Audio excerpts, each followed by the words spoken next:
Awesome. Thank you.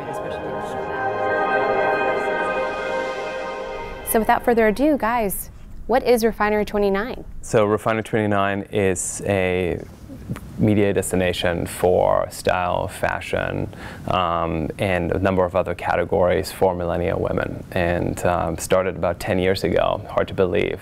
Okay, and why would two men start a fashion site for millennial women?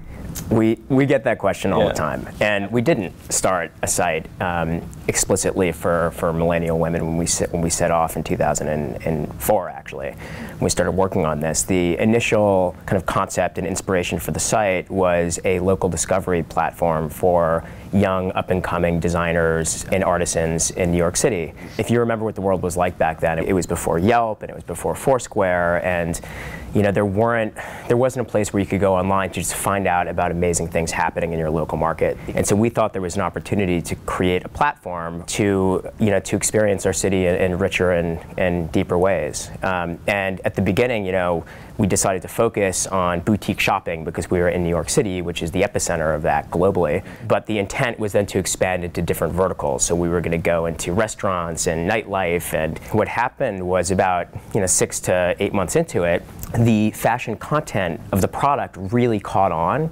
much more so than the guides. And so we decided to just focus on that versus expand to other categories. And then the natural audience that came along with that was women. Nice. So it's almost like you allowed the customer to sort of direct you to what the business would become. Exactly. So today, though, I mean, how do you feel about running a company that, is very different than what it was when you started it? We still see that there's sort of a great amount of continuity from where we started, with sort of a focus on really cool, actionable, fun, stylish entertainment. Is there one thing that used to exist back then that still exists today? The voice, the point of view, and the tone in the brand. I mean, that's been the one thing that from the very beginning has been incredibly consistent. The way that we do fashion and style has remained really, really consistent. It's evolved to a degree too. There's stuff that wasn't there at the beginning that's there now. So at the beginning it was a lot of really young designers that most people hadn't heard of. We would never write about a big retail brand. And in the past 2 to 3 years we started doing that because the audience wants it. And people people kind of shop high-low now too, and they mix and match. So you'll get shoes from a really cool independent designer like Rachel Comey, and you might get a blouse from J. Crew. And what's your background? Yeah, we met in high school, actually. So we've known each other since we were 16, 17 years old.